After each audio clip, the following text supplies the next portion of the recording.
When news broke of the Zapatista revolt in the Mexican state of Chiapas, I had a strange sensation. I knew someone who lived in the capital city named Tony Turok, who answered the description of the charismatic leader, Subcomandante Marcos, feature for feature. Late 30s, light-colored eyes, well-educated, Tony was a photographer sympathetic to the indigenous Mayan peasants of the area who'd covered the 80s civil conflicts in Central America. I owed a call to Tony's sister, an anthropologist in Mexico City, but I hesitated to ask about him.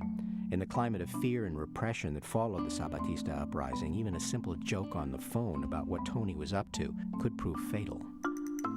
It turns out my concerns about Tony Turok were groundless. He wasn't Marcos, but on the night of the Zapatista uprising, he couldn't have been much closer.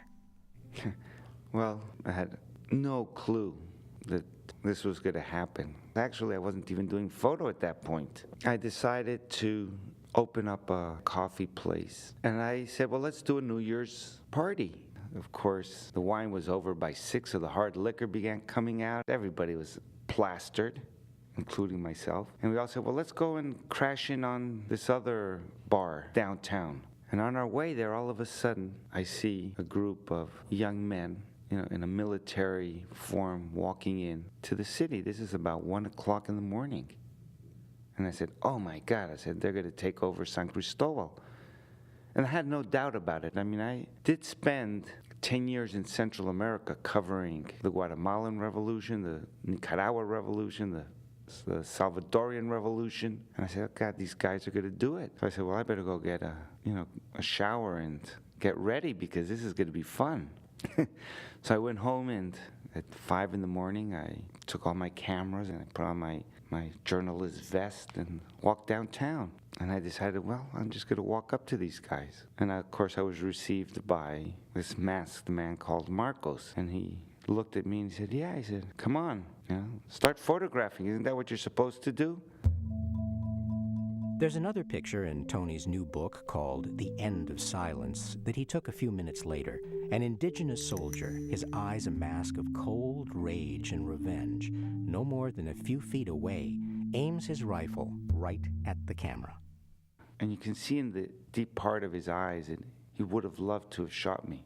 He would have really wanted to. I mean, it would have made him a happy man. And yet, the soldier in the back is actually laughing, saying, God, this gringo's, got to be completely crazy not to get intimidated by this guy with a gun. Most of Tony Turok's pictures of Chiapas are full of contradictions. The mystery of Chiapas and its explosive mix of Mayan and Mexican has fascinated him since he first saw the place during a trip from Mexico City when he was just 17. Chiapas was like a time warp. There was 10 telephones when you had a lady on the other end saying, yes, well, let me try and connect you to Tuxtla. And then it was like this Pony Express telephone sort of idea. There was 2 paved streets, one coming in and one going out, which was the same one. So that was it. They still divide their months by 20 days. When you talk to them, they still tell you, well, we're in the month of Akmut, which is the month that you're supposed to start, cleaning up the field, and then the next 20 days you're supposed to start fertilizing it, and by the third 20-day month you're supposed to sow your first seeds. What San Cristobal offered Tony was proximity to a millennial culture as rich in its view of the world as it was poor in modern technology. They're in no rush to get anywhere. And for them to open up to you, you have to learn that protocol. So if they're going to sell you, for instance, a bag of corn, you got to wait 2 hours and talk to them about the change of weather, and do you think it's going to rain today, and do you know where the moon is? And it's very much in tune with this whole agricultural cycle. I'm always very careful not to pull out the camera before everybody's seen me and knows that I'm there as a photographer, that I'm going to be taking pictures, and I have the consentment of the community. And yet, what Tony has caught in the images of The End of Silence is far from open. In fact, the emotions here take a lot more patience and respect to read than most Western-educated people tend to give them. I try to get a Mexican intellectual to write a text for my book. And when he saw all my pictures, he said, God, I can't do it. He says, it's just too depressing. He says, there's just too much poverty. He says, can't you, make it a little bit more joyous. I see it differently. For instance, the cover photograph, which is this one little kid who I asked if I could take his photograph, and he alone stood up with his arms crossed, looking out into his cornfield with such dignity and such pride that I said, wow, I love this image. I mean, he's wearing one piece of cloth, which is tied around the waist, and that's it. I mean, that's how they dress there. They don't wear pants or shoes and socks. But here's this young kid, he couldn't have been more than 8 years old, manifesting this immense dignity, saying, this is what I have and this is a great treasure. And yet this Mexican intellectual looked at it and said, God, that's depressing. He's got no shoes on. All he has is a cornfield. And I'm like shocked. I said, God, am I glad I never stayed in Mexico City. The child is standing in the middle of the wealthiest state in natural resources in the Mexican Republic, providing 40% of its electrical energy and 1/3 of its oil. The differences between the haves and the have-nots is something Tony was aware of from the day he arrived. Indigenous people had to be out of the San Cristobal town by 6 o'clock. Otherwise, they were tied up and thrown into a cell. They were stripped of their clothes, and they had to march naked down the street. They were also not allowed to walk on the sidewalk. That was only for white people. So a lot of my photographs are influenced by that crude reality.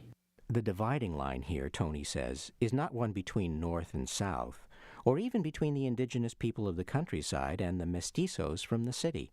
In a country where 90 to 95% of the population is of mixed blood, racism manifests itself not on the basis of the color of your skin, but on the size of your wallet. The one who has a little bit more money makes the other one feel he's inferior. It makes him feel incompetent mentally, that he's destined to be, an animal. And when he struggles and breaks away from that, it costs him so much that he generally falls into the same pattern of trying to throw someone on a lower scale down there, keep them down there. What makes the Indians the target here is that they're not accepting what they need to learn from the West. In part, they're kind of like in limbo, right? They know there's this racism, and they know they have to break away. They can't remain in the 16th century like they have, up to the revolt. And yet, how can they create enough lawyers, doctors, businessmen who want to be part of both worlds? There's a lot in Tony's pictures. It makes you wonder how much time they do have left. Perhaps the book's most potent image is of a solar eclipse. There's no one there at all, just a storm of blackbirds in the sky, either leaving the disaster themselves or coming home to roost. I'm very optimistic about this movement. They needed this. The fact that they've decided to stand up and try to really pull out of backwardness makes me have confidence that the human race can pull through. It's happening in other parts. It's happening in Africa. It's happening in Asia. It's all these little small groups that are trying to adapt to the demands of the 21st century.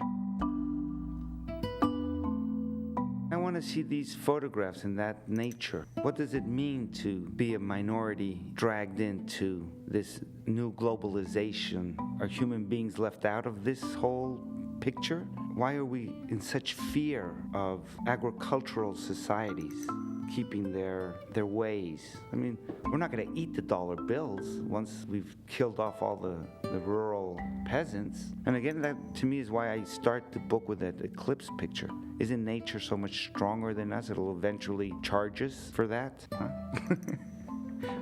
Is that the omen of the eclipse? Will the moon devour the sun?